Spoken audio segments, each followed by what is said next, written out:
Halo teman-teman semua, selamat datang di tutorial forecasting menggunakan metode ARIMA dan SARIMA dengan aplikasi Minitab.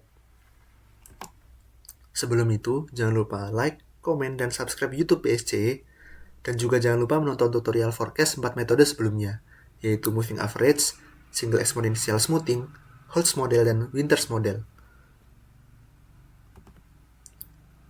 Sebelum memulai, apa itu ARIMA? ARIMA atau Autoregressive Integrated Moving Average adalah model statistik yang digunakan untuk menganalisis data deret waktu dan memprediksi nilai masa depan berdasarkan pola-pola historis. ARIMA merupakan salah satu metode peramalan yang paling fleksibel dan efektif, karena metode ini dirancang untuk menangani data deret waktu yang kompleks dan non-stasioner. Langsung saja kita aplikasikan dengan studi kasus yang sama dengan 4 metode sebelumnya. CVBSC Wood Decor adalah perusahaan manufaktur di Jawa Timur yang memproduksi pagoda kayu mahoni terdiri dari wall photo frame small dan wall photo frame large. Dengan pengalaman lebih dari 10 tahun, perusahaan melayani kebutuhan dekorasi rumah, kantor, apartemen, dan kafe. Perusahaan menerapkan sistem make to stock sehingga produksi dilakukan secara berkelanjutan berdasarkan pola permintaan historis, bukan menunggu pesanan. Data penjualan 10 tahun terakhir digunakan sebagai dasar peramalan dan perencanaan pengendalian produksi. Berikut merupakan data demand penjualan wall photo frame selama 120 periode atau 10 tahun belakang. Data ini akan kita gunakan untuk meramalkan permintaan selama 6 periode ke depan. Langsung saja kita ke software Minitab. Pertama-tama masukkan periode pada kolom C1 dan masukkan demand pada kolom C2. Kemudian langkah pertama, kita ingin melihat bagaimana pola data dari 120 periode sebelumnya, yaitu dengan cara klik Start, Time Series Plot, kemudian klik Simple, kemudian pada series kita masukkan demand, diklik 2 kali saja, kemudian kita klik Time atau Scale, kita centang yang stem, kemudian kita masukkan periode, klik OK dan klik OK lagi. Sekarang dapat kita lihat bahwa pola menunjukkan adanya tren dari penjualan yang terus naik di setiap periodenya. Selain itu, terdapat fluktuasi naik turun yang berulang dalam interval yang relatif sama, yang mengindikasikan adanya pola musiman.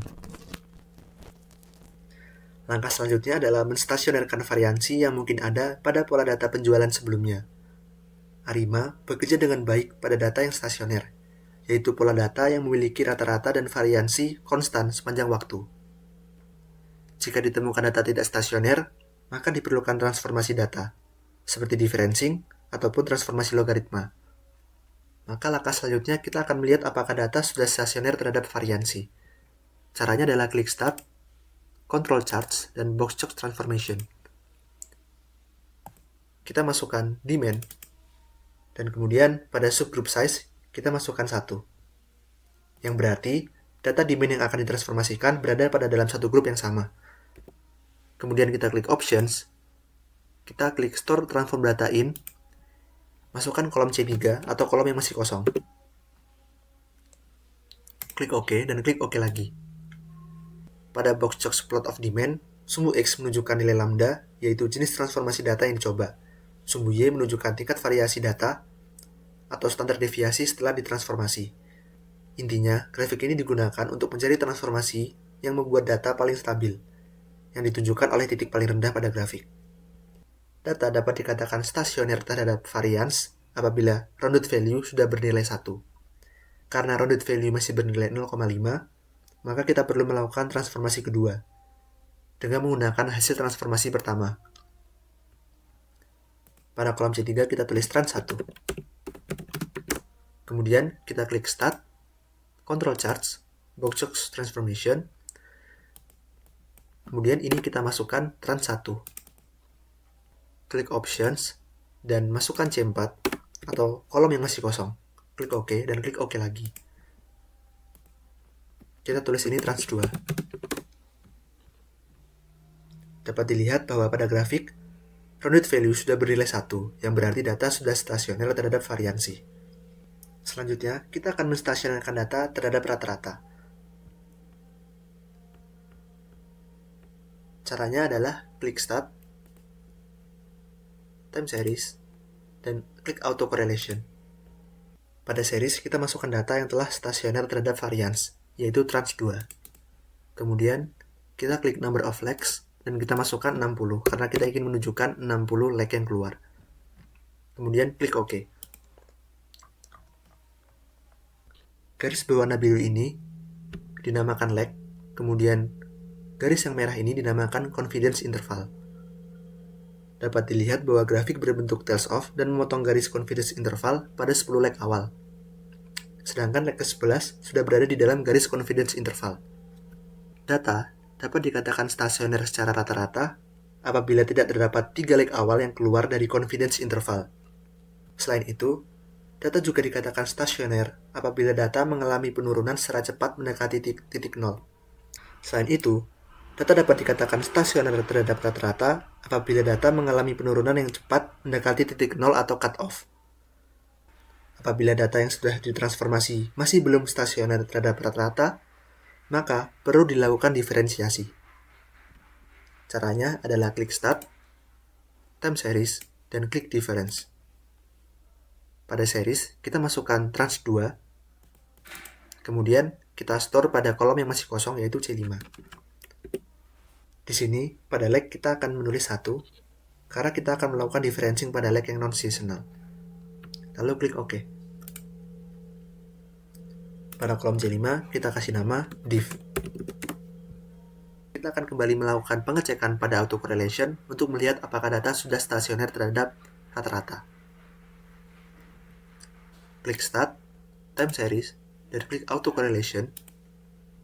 Kemudian, pada series kita masukkan div. Kita klik OK. Pada grafik ini, dapat dilihat pada leg awal, hanya 2 leg pertama saja yang keluar dari confidence interval, sedangkan leg ketiga sudah jauh lebih kecil, atau dapat dikatakan sudah cut off. Namun, untuk benar-benar memastikan apakah data sudah stasioner terhadap rata-rata, kita akan melakukan pengecekan kembali dengan menggunakan grafik partial autocorrelation atau PACF. Caranya adalah klik Start, Time Series, dan klik Partial Autocorrelation. Pada series, kita masukkan div, kemudian kita klik Number of Legs, kita masukkan 60. Kemudian klik OK. Pada grafik plot PACF di atas, dapat dilihat bahwa grafik berbentuk cut-off dan memotong garis confidence interval pada 7 leg awal. Sedangkan, leg ke-8 sudah berada dalam garis confidence interval. Data dapat dikatakan stasioner apabila tidak terdapat 3 leg awal yang keluar dari confidence interval. Selain itu, data juga dikatakan stasioner apabila data mengalami penurunan secara cepat mendekati titik nol atau cut-off. Karena belum stasioner terhadap rata-rata secara parsial, maka kita akan melakukan differencing kembali. Caranya adalah klik Start, Time Series, dan klik Difference. Kemudian pada series kita masukkan div. Kita store pada C6 atau kolom yang masih kosong. Kemudian kita klik OK. Kita tulis pada kolom C6 div 2. Selanjutnya, kita ulang kembali pengecekan kestasioneran dengan melakukan ACF dan PACF menggunakan div 2. Kita klik Start, Time Series, dan klik Auto Correlation. Pada series kita masukkan div 2. Kita klik OK. Pada grafik ini, data dapat dikatakan sudah stasioner terhadap rata-rata, karena hanya 2 leg pertama yang keluar dari confidence interval. Selanjutnya, kita akan melakukan pengecekan dengan PACF. Klik Start, Time Series, dan klik Partial Autocorrelation. Pada series kita masukkan div 2.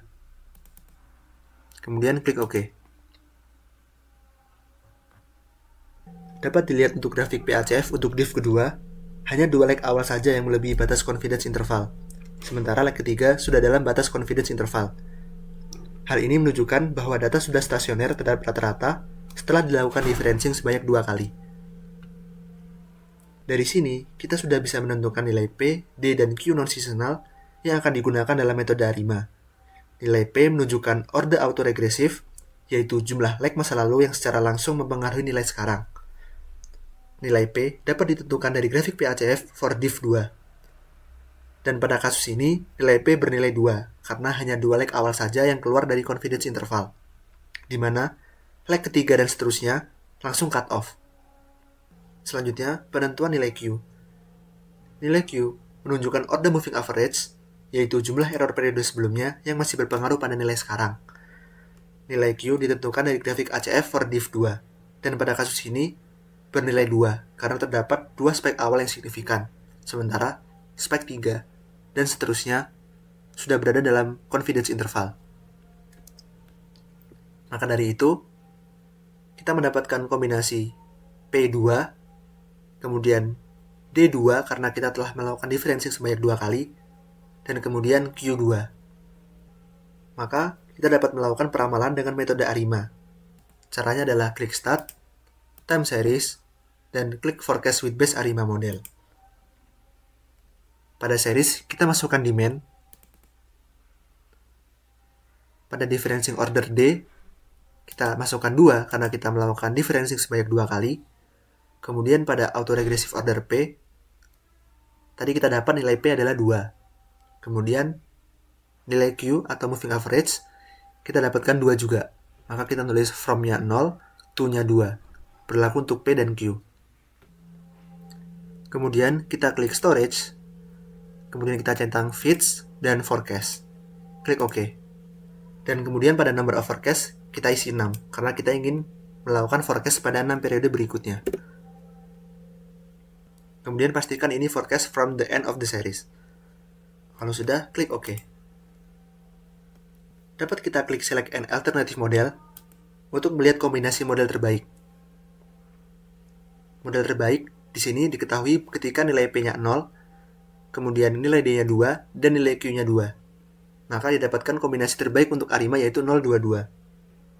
Dengan demikian, ARIMA 022 dipilih sebagai model yang paling sesuai karena memberikan kriteria informasi terbaik dibandingkan alternatif lainnya. Kemudian kita silang saja. Di sini dapat kita ketahui forecast dari 6 periode berikutnya. Langkah selanjutnya, kita akan beralih ke Excel dan menghitung nilai MAPE atau error. Langkah terakhir adalah mengecek nilai MAPE atau mean absolute percentage error. MAPE perlu dicek untuk mengetahui seberapa akurat hasil peramalan yang dihasilkan oleh model. Meskipun ARIMA 022 sudah terpilih, kriteria tersebut hanya menunjukkan model terbaik secara statistik, bukan secara akurasi prediksi. Data yang digunakan untuk perhitungan MAPE adalah demand dan juga fits, maka langsung saja kita masukkan nilai demand dari periode 3 hingga periode 120.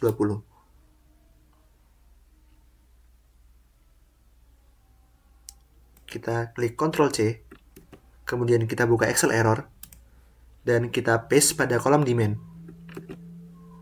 Kita klik Ctrl V. Kemudian, kita kembali pada Minitab. Pada kolom Fits, kita blok saja dari periode 120 hingga periode 3. Klik Ctrl C. Kemudian, kita kembali kepada Excel error. Dan pada forecast, kita paste di sini, yaitu Ctrl V.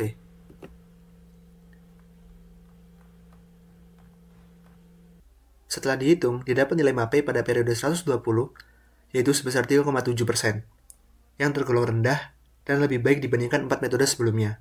Semakin kecil nilai MAPE, semakin baik kemampuan model dalam memprediksi data. Oleh karena itu, pengecekan MAPE penting untuk memastikan bahwa model yang dipilih tidak hanya baik secara teoritis, tetapi juga akurat dan layak digunakan dalam perencanaan produksi. Sampai di sini pengerjaan forecast dengan metode ARIMA. Selanjutnya, dapat dilakukan perhitungan forecast menggunakan metode SARIMA. Baik, setelah sebelumnya kita melakukan peramalan menggunakan metode ARIMA, maka metode selanjutnya yang akan kita gunakan untuk forecasting adalah metode SARIMA atau Seasonal ARIMA. Nah, sebenarnya apa sih SARIMA itu? Menurut Box dan Jenkins, SARIMA atau Seasonal Autoregressive Integrated Moving Average adalah perluasan dari model ARIMA yang digunakan khusus untuk memodalkan data darat waktu atau time series yang mengandung unsur musiman atau seasonality. Model ini tidak hanya memperhitungkan korelasi antar data yang berurutan, tetapi juga memperhitungkan pola berulang yang terjadi pada interval waktu tertentu, seperti bulanan ataupun tahunan. Nah, langsung aja yuk kita coba. Dengan studi kasus yang masih sama, yaitu CV BSC Wood Decor adalah perusahaan manufaktur di Jawa Timur yang memproduksi figura kayu mahoni, terdiri dari wall photo frame small atau ukuran 18x25 cm dan large berukuran 22x30 cm. Dengan pengalaman lebih dari 10 tahun, perusahaan melayani kebutuhan dekorasi rumah, kantor, apartemen, maupun kafe. Perusahaan menerapkan sistem make to stock atau MTS sehingga produksi dilakukan secara berkelanjutan berdasarkan pola permintaan historis, bukan menunggu pesanan. Proporsi produksi ditetapkan sebesar 60% untuk varian small dan 40% untuk large karena varian small lebih diminati. Data penjualan 10 tahun terakhir digunakan sebagai dasar peramalan dan perencanaan pengendalian produksi. Berikut dapat kita lihat data penjualan produk wall photo frame selama 120 periode. Data ini nantinya akan kita gunakan untuk meramalkan permintaan 6 periode ke depan. Nah oke, langsung aja mari kita perhatikan langkah-langkah penyelesaian forecast dengan metode Sarima sebagai berikut. Langkah pertama yang harus kita lakukan adalah membuka software Minitab. Nah setelah software Minitab terbuka, kemudian pada kolom C1 kita beri nama periode. Kemudian untuk kolom C2-nya kita beri nama demand. Nah, selanjutnya dengan studi kasus yang telah kita baca sebelumnya, kita copy paste data periode dan juga demand ke dalam kolom yang telah kita buat. Nah, selanjutnya sama seperti pada Arima, langkah pertama yang harus kita lakukan adalah melihat bagaimana pola data dari data penjualan yang ada. Nah, caranya adalah dengan membuka menu Start, kemudian klik Time Series, lalu pilih Time Series Plot. Nah, kemudian di sini kita pilih yang simple, lalu kemudian kita klik OK. Nah, selanjutnya untuk di bagian series itu kita masukkan C2 atau demand, lalu kita select. Kemudian di sini kita pilih time atau scale. Nah, di sini di time scale-nya itu kita pilih yang stem. Lalu di stem kolomnya itu kita masukin C1 atau periode. Langsung aja kita select, kemudian kita klik OK dan OK lagi. Nah, nanti akan muncul grafik time series plot of demand. Nah, di sini tuh dapat kita amatin bahwa pola data penjualan BSC Wood Decor itu selalu naik di setiap periodenya dan memiliki fluktuasi naik turun dalam interval yang relatif sama. Nah, hal ini tuh menunjukkan bahwa pola data penjualan itu memiliki tren naik dan juga pola musiman. Nah, selanjutnya sama juga seperti pada Arima, kita akan ngecek terlebih dahulu apakah data kita itu sudah stasioner terhadap varians. Karena apa? Karena Arima maupun Sarima akan bekerja lebih baik ketika data sudah stasioner terhadap rata-rata maupun varians. Nah, cara untuk melihatnya itu adalah dengan cara klik Start, kemudian Control Chart, lalu kita pilih yang Box Cox Transformation. Nah, di sini itu kita pilih C2 atau demand. Kita select, kemudian untuk subgroup size-nya itu kita ketik angka 1. Kemudian setelah itu kita pilih options. Nah, untuk kolom di store transform data in itu kita ketik dengan C3. Yaitu dimana artinya nanti pada kolom C3 ini akan muncul hasil trans pertama atau transformasi pertama. Kemudian kita klik OK, lalu OK lagi. Nah, selanjutnya di sini dapat kita amatin grafik box Cox plot of demand, di mana sumbu X ini menunjukkan nilai lambda, yaitu jenis transformasi data yang dicoba. Sedangkan sumbu Y di sini itu menunjukkan tingkat variasi data atau standar deviasi setelah transformasi. Nah, intinya dari grafik ini itu digunakan untuk mencari transformasi yang membuat data paling stabil, yang ditunjukkan oleh titik paling rendah pada grafik. Nah, data dapat dikatakan stasioner secara variance itu ketika rounded value-nya bernilai 1. Nah, karena di sini rounded value dari transformasi pertama itu nilainya masih 0,50, maka kita memerlukan transformasi lagi hingga nilai rounded value-nya itu bernilai 1. Nah, tapi sebelumnya jangan lupa kita namain di kolom C3 ini dengan trans 1, yaitu hasil dari transformasi pertama. Nah, kemudian kita akan melakukan transformasi kedua. Caranya itu sama, kita klik Start, kemudian kita ke Control Charts, lalu kita pilih Box Cox Transformation. Nah, di sini itu untuk demand-nya kita ganti dengan C3 atau trend 1. Nah, untuk subgroup size-nya itu masih sama, yaitu 1. Dan juga di sini kita pilih options lagi.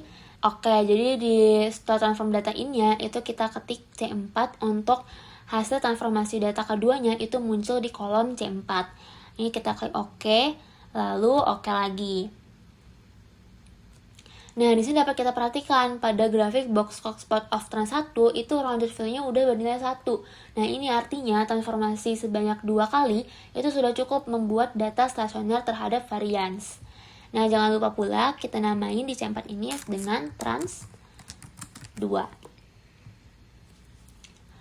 Nah, oke, selanjutnya setelah data kita stasioner terhadap variance, kita harus menstasionerkan data terhadap rata-rata juga. Nah, untuk melihat apakah data sudah stasioner terhadap rata-rata, kita dapat mengeceknya melalui grafik ACF. Nah, caranya adalah kita klik Start, kemudian kita pilih Time Series, lalu di sini kita pilih Auto Correlation. Nah, lalu di bagian seriesnya itu kita masukkan C4 atau trans 2. Nah, kenapa trans 2? Karena itu adalah data terakhir yang sudah stasioner terhadap variance. Nah, kemudian di sini langsung aja kita pilih yang number of legs, kemudian kita ketik 60. Nah, kenapa 60? Karena kita akan memunculkan sebanyak 60 leg pada grafik ACF nanti. Lalu langsung aja kita klik OK. Nah, setelah itu kita scroll ke bawah. Nah, di situ dapat kita lihat nih bahwa dari grafik ACF for trans 2 itu belum nunjukin tanda-tanda cut off atau masih memiliki pola slow decay. Nah, hal ini itu berarti data kita belum stasioner terhadap rata-rata dan perlu adanya dilakukan differencing. Nah, langkah dalam melakukan differencing itu kita langsung aja klik start, kemudian time series, lalu kita pilih yang differences. Nah, di sini karena kita akan melakukan differencing pada data trans 2, maka kita pilih C4 atau trans 2. Lalu kita select, kemudian di store differences in, itu kita ketik dengan C5. Agar hasil dari differencingnya itu muncul di kolom C5. Nah, kemudian untuk leg-nya itu kita isi dengan angka 1. Karena pada tahap ini kita akan melakukan differencing pada leg non-seasonal terlebih dahulu. Langsung aja kita klik OK. Nah, di sini udah muncul hasil dari differencing untuk leg non-seasonal. Jangan lupa kita kasih nama div. Nah, selanjutnya kita akan membuat grafik ACF lagi, tetapi dengan menggunakan data hasil dari differencing non-seasonal. Caranya itu kita klik Start, kemudian Time Series, lalu kita pilih Auto Correlation. Nah, di sini seriesnya itu kita ganti dengan C5 atau div. Kita select, kemudian untuk number of legs-nya itu masih sama, yaitu 60. Kemudian kita klik OK. Selanjutnya kita scroll lagi ke bawah.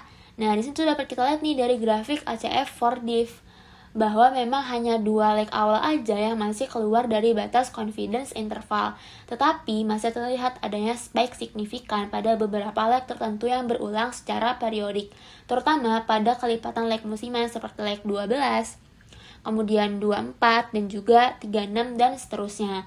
Nah, hal ini itu menunjukkan bahwa komponen musiman pada data itu belum sepenuhnya hilang. Nah, di sini tuh yang membedakan Arima dan Sarima itu apa sih? Nah, yang membedakan antara Arima dan juga Sarima itu salah satunya terletak pada tahap differencing-nya. Jadi, pada Sarima itu kita dapat melakukan differencing pada leg-leg seasonal. Nah, tujuannya itu untuk menghilangkan komponen musiman yang seperti ini. Nah, maka dari itu langsung aja kita lakukan differencing lagi, tapi untuk leg seasonal. Nah, caranya itu kita klik Start, kemudian Time Series, lalu kita pilih differences. Nah, di sini untuk seriesnya itu kita pilih C5 atau div.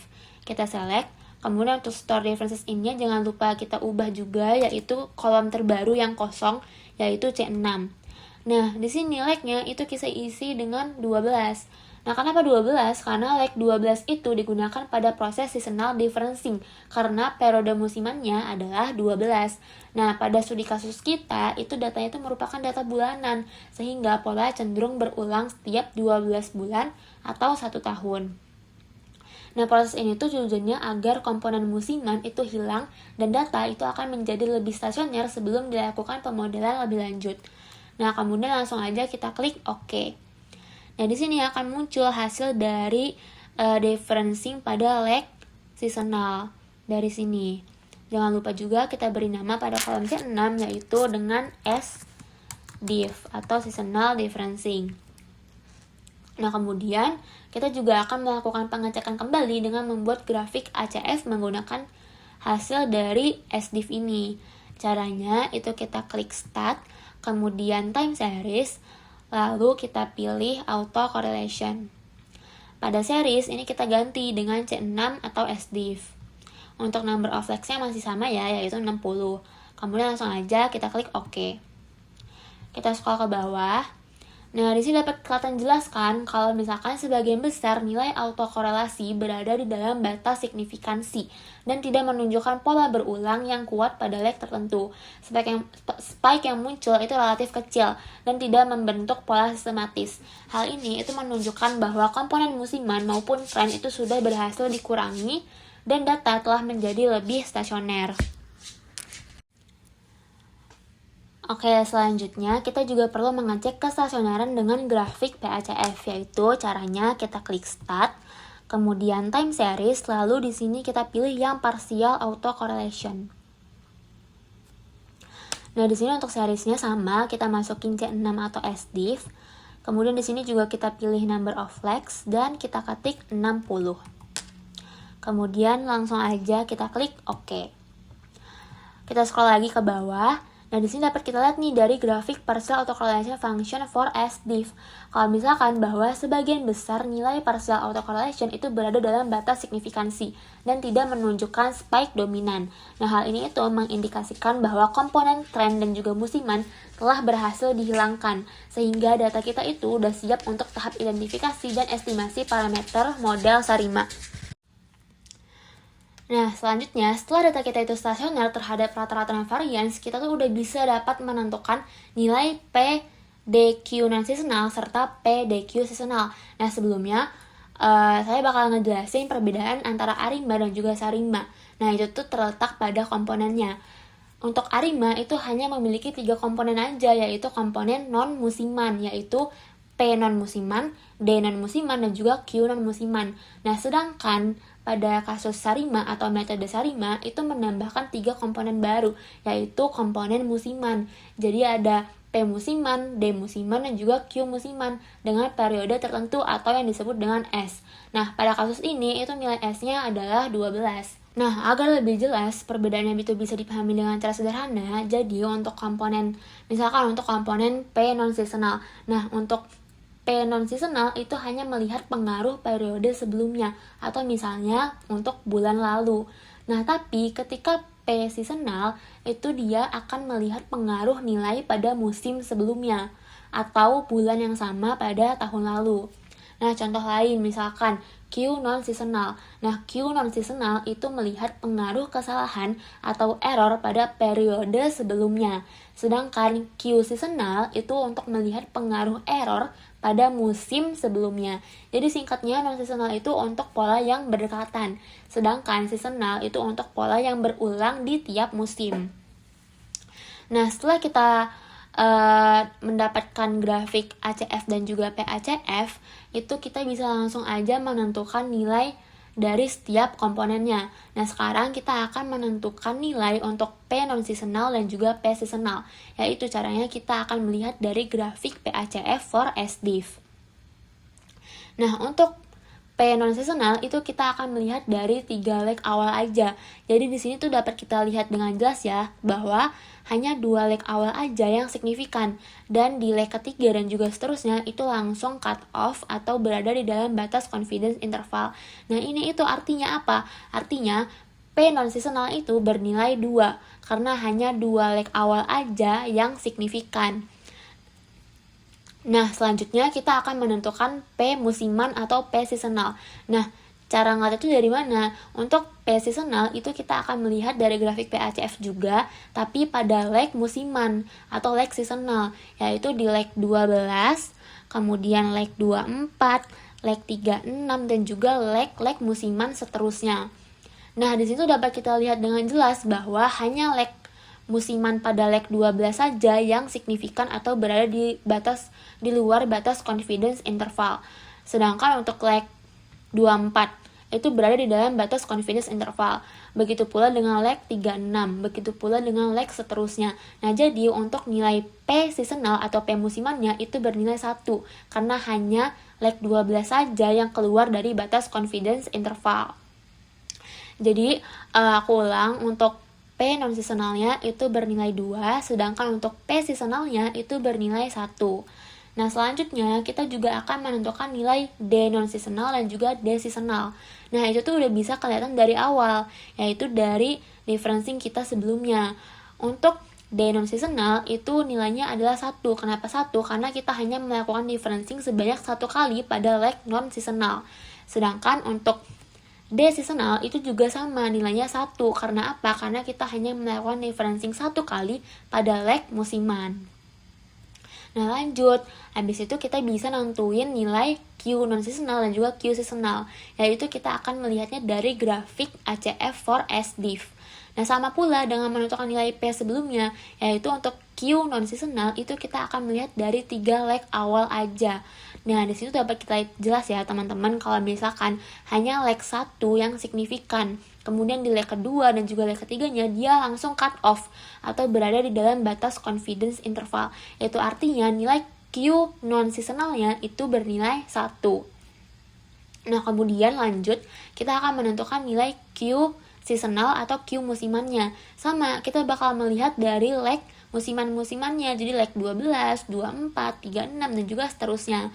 Nah, di situ dapat kita lihat nih, kalau misalkan hanya pada leg 12 aja yang signifikan atau berada di luar batas confidence interval. Sedangkan untuk leg 24 nih misal, dia ada di dalam batas confidence interval. Begitu pula dengan leg musiman selanjutnya. Nah, jadi nilai Q musiman atau Q seasonalnya itu adalah 1. Nah, dengan demikian, kita udah bisa nih memperoleh nilai parameter untuk PDQ non-seasonal dan juga PDQ seasonalnya, yaitu parameter-parameternya adalah 211 dan 111. Nah, kombinasi ini itu merupakan hasil identifikasi sementara berdasarkan pola ACF dan juga PACF kita sebagai nilai parameter yang akan kita uji di langkah selanjutnya. Nah, selanjutnya kita langsung aja akan melakukan forecast with base ARIMA. Itu caranya adalah kita klik start, kemudian time series, lalu kita pilih di sini yang forecast with base ARIMA model. Nah, untuk seriesnya itu kita masukin C2 atau demand, kita select. Kemudian untuk differencing order D-nya, ini tuh D kecil itu artinya D non-seasonal ya teman-teman. Jadi kita masukin 1, karena kita hanya melakukan differencing pada leg non-seasonal 1 kali aja. Nah, untuk autoregressive order P non-seasonalnya itu from 0 to 2, karena dia kan udah kita tentuin berdasarkan grafik PACF di leg yang 3 awal itu ya. Nah, selanjutnya untuk moving average order Q-nya itu from 0 to 1. Ini berdasarkan grafik ACF tadi. Nah, karena ini kita menggunakan metode SARIMA, yaitu seasonal ARIMA, jadi ini langsung aja kita checklist fit seasonal model with periodnya, dan kita isi dengan angka 12. Nah, kemudian untuk seasonal differencing order D musimannya, itu kita isi 1. Karena kita melakukan differencing pada leg musiman sebanyak 1 kali. Kemudian untuk auto regressive order P-nya itu from 0 to 1 juga, dan moving average order Q-nya itu from 0 to 1 juga. Nah, ini tuh udah didapatkan dari hasil yang tadi ya guys, jadi dari hasil grafik ACF dan juga PACF. Nah, kemudian untuk number of forecast-nya itu kita isi dengan angka 6, karena kita akan melakukan peramalan untuk 6 periode ke depan. Nah, ini jangan lupa juga untuk forecast from the end of the series. Nah, di sini itu kita pilih yang storage. Kemudian jangan lupa kita checklist fits dan juga kita checklist forecast, biar nanti fits dan juga forecastnya itu akan muncul di kolom ini. Langsung aja kita klik OK dan kita klik OK. Nah, di sini dapat kita lihat nih teman-teman, kalau misalkan semua kombinasinya itu akan muncul beserta nilai AICC, AIC dan juga BIC-nya. Nah, kita bisa scroll agak ke bawah dan di sini kita pilih. Nah, di sini kombinasi yang di highlight hijau itu berarti adalah kombinasi terbaik yang terpilih yang menghasilkan nilai AICC, AIC dan juga BIC terkecil. Yaitu berarti kombinasi terbaiknya adalah 1, 1, 0, 0, 1, 1. Jadi seperti itu. Nah, di sini itu langsung aja kita tutup. Berarti model Sarima kita itu yang terbaiknya adalah model Sarima dengan 110 011. Nah, ini tuh dipilih karena mampu mengatasi tren dan juga pola musiman sekaligus. Nah, selanjutnya kita agak scroll lagi ke bawah dan kita lihat pada bagian final estimates of parameters. Nah, di bagian p-value-nya itu udah kelihatan jelas kalau misalkan p-value dari AR1 dan juga SMA12 itu lebih kecil dari 0,05. Nah, hal ini itu berarti kedua parameter ini itu signifikan secara statistik pada tingkat kepercayaan 95% dan layak dipertahankan dalam model. Nah, uji signifikansi ini tuh penting karena apa? Karena dia tuh bertujuan untuk memastikan bahwa setiap parameter dalam model itu benar-benar memiliki pengaruh terhadap data dan bukan muncul secara kebetulan. Kemudian kita scroll lagi ke bawah.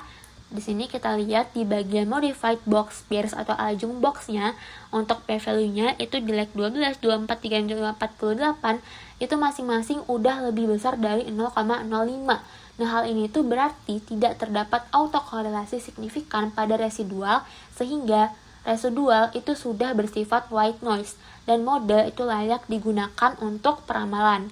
Nah, uji white noise itu juga penting. Kenapa? Karena dia itu untuk memastikan bahwa residual model sudah tidak mengandung pola atau autokorelasi yang tersisa. Artinya, semua informasi tren dan juga musiman pada data itu sudah berhasil ditangkap oleh model. Nah, di sini untuk di kolom C8 juga langsung aja dapat kita lihat ya guys bahwa hasil forecastnya itu untuk 6 periode ke depan. Nah, selanjutnya tahap yang harus kita lakukan adalah kita akan menghitung nilai MAPE untuk melihat apakah metode Sarima ini benar-benar lebih baik dibandingkan metode sebelumnya. Langsung aja untuk menghitung nilai MAPE itu kita perlu nge-copy nilai fits yang di C7 ini dari baris ke-14 sampai baris ke 120. Langsung aja kita copy. Nah, habis itu kita buka template Excel errornya, kemudian kita paste di kolom forecast di baris ke-14 juga. Terus kita balik lagi ke mini tab. Nah, kemudian kita scroll ke atas dan kita akan copy demand di kolom C2 ini dari baris 14 sampai 120. Ini kita copy. Kemudian kita kembali lagi ke template Excel errornya, terus kita paste di bagian ini. Terus kita scroll ke bawah. Nah, di sini dapat kita lihat nih, kalau misalkan nilai MAPE dari metode Sarima itu adalah sebesar 1,95%. Dapat kita lihat juga di summary-nya bahwa memang benar metode Sarima itu menghasilkan nilai MAPE terkecil dibandingkan metode-metode lainnya. Nah, nilai ini tuh merupakan error terkecil dibandingkan metode peramalan sebelumnya, yang berarti selisih antara nilai aktual dan hasil prediksi relatif sangat kecil. Semakin kecil nilai MAPE, itu semakin tinggi tingkat akurasi model dalam memprediksi data. Nah, hal ini tuh menunjukkan bahwa model itu mampu mengikuti pola data dengan baik dari sisi tren maupun musiman. Oleh karena itu, dapat kita simpulkan bahwa model Sarima itu merupakan model yang paling sesuai untuk data dengan pola tren dan seasonality, karena menghasilkan tingkat kesalahan yang paling minimal dan performa peramalan yang paling akurat dibandingkan metode lainnya. Nah, sekian langkah-langkah pengujian peramalan dengan metode Sarima. Semoga video tutorial kali ini itu dapat diikuti dengan baik dan dapat dipahami dengan jelas. Terima kasih untuk teman-teman atas perhatiannya. Wassalamualaikum warahmatullahi wabarakatuh.